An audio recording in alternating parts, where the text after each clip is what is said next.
আছেন এলডিপির সম্মানিত সভাপতি ডক্টর কর্নেল অলি আহমদ বীর বিক্রম।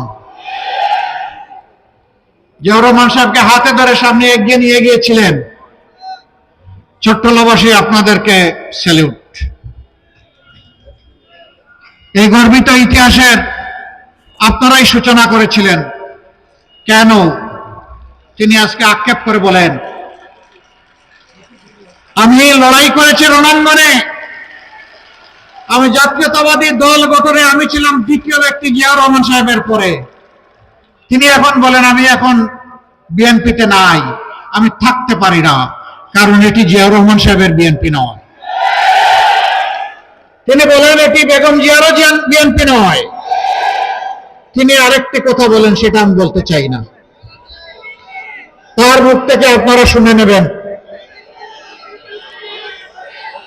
সম্মানিত ভাইরা, আমরা তো সকলেই মুসলিম ছিলাম টানা 15 বছর, আমরা আরেকটু বেশি।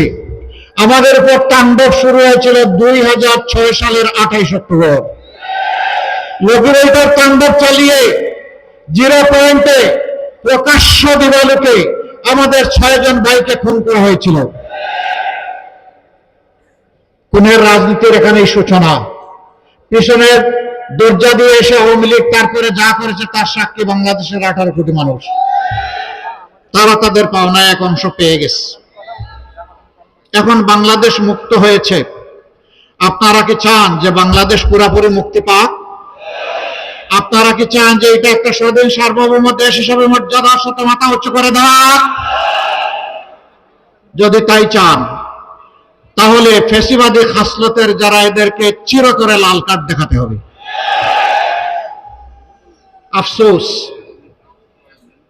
সবচেয়ে নির্যাতিত দল জামাতে ইসলামী ধৈর্য ধরল, দেশে শান্তি শৃঙ্খলা ফিরিয়ে আনতে সাহায্য করলো, শহীদ পরিবারগুলোর কাছে দৌড়ে গিয়ে হাজির হলো, আহত পঙ্গুদের পাশে গিয়ে সান্ত্বনা জোগালো, বন্যা কবলিত মানুষের পাশে গিয়ে দাঁড়ালো। আর সেই জায়গায় এক দল চাঁদাবাজিতে ঝাঁপাইয়ে পড়লো। আমি পার্সোনালি তাদের এখানকার শীর্ষ নেতাদেরকে নিয়ে বসে হাতে ধরে বলেছি, দুহাই আল্লাহ, আমরা সবাই মুসলিম ছিলাম, মেহেরবানি করে এখন জালেম হবেন না, মানুষকে কষ্ট দিবেন না, চাঁদাবাজি বন্ধ করুন, অমুক আলম তমুক আলমের সাম্রাজ্যের পাহারাদারি বন্ধ করুন।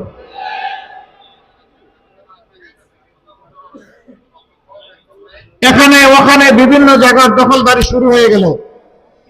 এই দখলদারি করতে গিয়ে নিজেদের 234 জন মানুষকে নিজেরাই মেরে ফেললো। এরা বাংলাদেশকে কি দিবে? ওই 6 সালের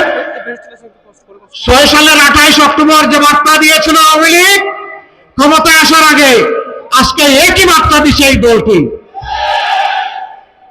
সেই দলের নেতাদেরকে বারবার অনুরোধ করা সত্ত্বেও তারা শান্তির পথে, মানুষকে সম্মান, মানুষকে ভালোবাসার পথে তারা আসছেন না।